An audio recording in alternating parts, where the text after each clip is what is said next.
Hello everybody, this is a 2024 Kia Seltos, and this is Kia's tiny, cute subcompact SUV, and it has been refreshed for the 2024 model year, and it is pretty weird. So today I'm going to review it for you, and I'm going to show you what they changed on the 2024 model. We will look at the engine and transmission on this EX model. We will measure out the cargo space. We'll look at the passenger room. I'm going to show you kind of the weird feature content in the car and the safety features. And of course, check below for timestamps to skip around to what you're actually interested in. So we will start with what's new with the refreshed 2024 Kia Seltos. First, you will notice they did refresh the look on the car, and the Korean crazy LED running light styling ethos is certainly in effect on this one. I think it's a little less effective on the Seltos than it is on certain other models. I like the look of the Sportage a little bit better, and then of course there are the sort of Hyundai Tucson Santa Fe twins. I like the crazy LEDs on those better, but the Seltos doesn't look bad, and it definitely has a distinctive look that helps it stand out in a crowded field. This is just the EX model with the regular 2-liter engine. They didn't do any changes there, but if you do get one with the turbo motor, that does have 20 more horsepower on the higher trim levels. They have also added dual 10.3-inch screens on the interior of the vehicle. You get that as standard on all but the S base model. So you have the 10.3-inch digital gauge cluster and then the center 10.3-inch touchscreen with factory navigation.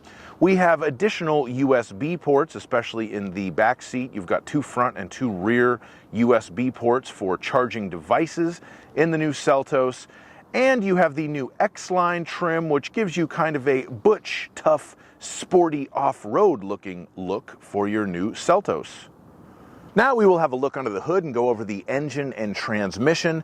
On the Seltos EX, you do get the base 2-liter engine, not a turbocharged unit, 146 horsepower and 132 torque. And in a lot of ways, it does feel like a base engine. It doesn't have a ton of power, but it is adequate. It's really not all that refined by modern standards, but it does okay. It is mated to a CVT transmission, which does a very good job. It's smooth, it shifts well, it gives you 28 miles per gallon in the city and 34 on the highway in this 2-wheel drive model. I know a lot of people on the internet hate on CVTs, but I'm not one of them. I think that they are fine transmissions, and this one does a great job in this car, and quite frankly, most people who buy one of these and drive it won't have any idea what sort of CVT transmission it has.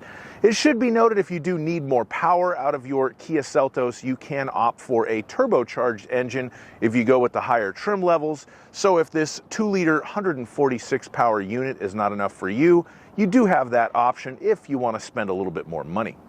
All right, now we are going to measure out the cargo space. So let's open the rear hatch, get our laser tape measure, and do just that.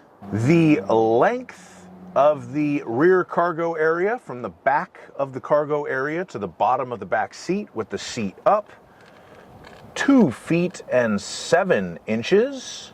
The width of the cargo area at its widest point at the back of the cargo area is 4 feet and 3 inches.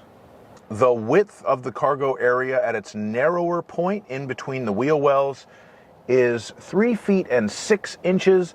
And it should be noted that the wheel wells really give very minimal intrusion into the cargo area on the Seltos, so that is a nice feature.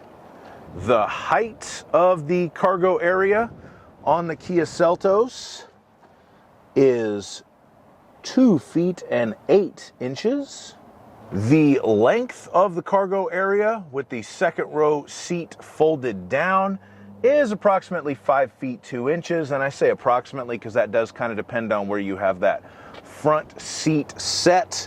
But it is a relatively flat load floor there. You don't have a big hump, so it is a very usable cargo area, especially for such a small vehicle. And if you ever need to lift anything into your new Kia Seltos, you will need to lift it 2 feet and 6 inches off of the ground. And just for fun, underneath here, you do get a spare tire on this model. And just in case you're confused, it's definitely a spare tire. It says so right there. And you get some tools, but hey, you do get a spare tire in a Kia Seltos EX. Now we are going to have a look at the passenger space, and for this measurement I will use myself. I'm 6'5", so let's see if I can sit behind myself in a Kia Seltos.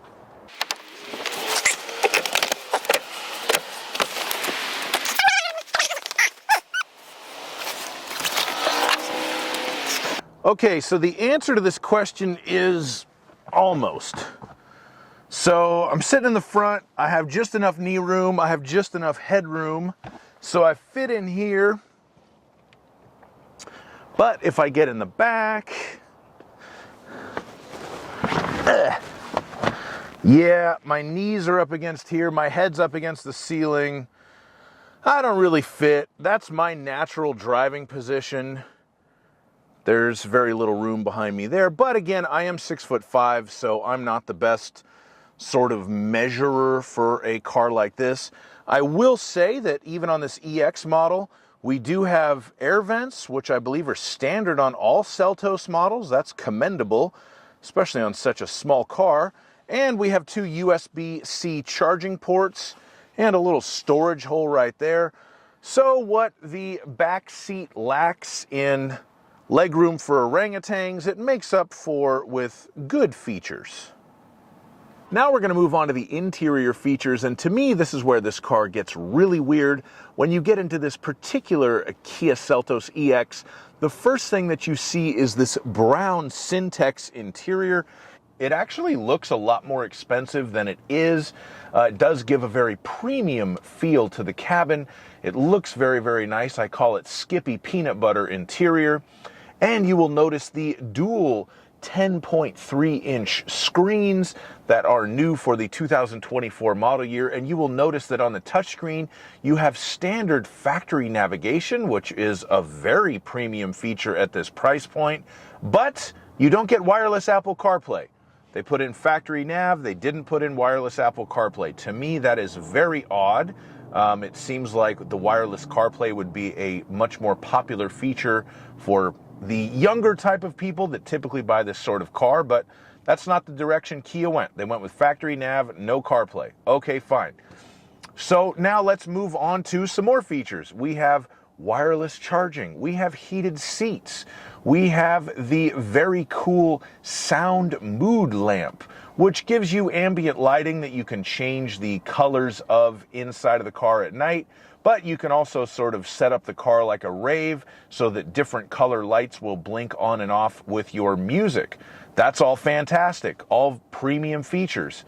We don't have a moonroof. There is no moonroof on this particular car. If you would like a moonroof on your new Kia Seltos EX, which is really the mid-level trim, you have to get the all-wheel drive option, and then it does come included with a moonroof. To me, that's a strange choice as well. And then there's just a couple other weird things that you're probably never going to use. You do have downhill braking control, which is typically something that is included on off-road type vehicles. This is just a 2-wheel drive EX, but they put it in there.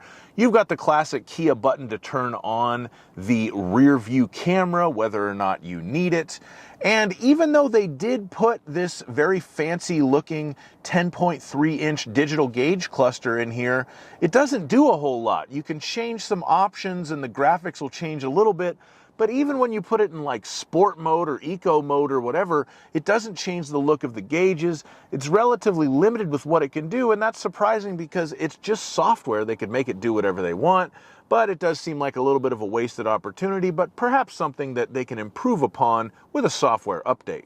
Now we're going to talk about the safety features on this Kia Seltos, and it does come standard with Kia DriveWise technology. So what that means on this Seltos EX is you do get the auto emergency braking with cyclist detection. So if a car stops short in front of you in the middle of the road or a bicyclist rides in front of you, It can alert you to that, and if you don't hit the brakes, the car will hit the brakes for you. You do have the blind spot detection and rear cross traffic alert and avoidance. So you have the little lights that'll light up in the rearview mirror for you when there's a car in your blind spot, and it will alert you when you're about to back up into cross traffic and potentially hit the brakes to prevent that. You have the lane following assist, the lane keeping assist, all to help keep you in your lane. The safe exit warning to prevent you from opening your door and getting out into oncoming traffic unless you really, really want to. Rear occupant alert, which I believe has come standard on all cars now, which is the thing that tells you to check the back seats when you turn the car off. You have the high beam assist and the driver attention warning. But the one feature that's normally included in these suites of technology, and in my opinion totally could be on this car because it has all the other hardware, is smart cruise control. Doesn't have it, you have to go all the way up to the top of the line Seltos to get it. That's another weird feature omission. It's just a very strange mix of features in this car. I'm not criticizing it, but I drive a lot of cars, and some of the choices they made here are very different for how the modern car market is. But hey, if you're looking for different, Kia's offering it to you. Thank you so much for watching my video on this Kia Seltos. It does have a strange set of features, especially for a newly refreshed 2024 model, but overall it is a pretty nice car. I hope you enjoyed my video. If you did, please give me a like, leave me a comment, subscribe to my channel, and have a great day. Bye-bye.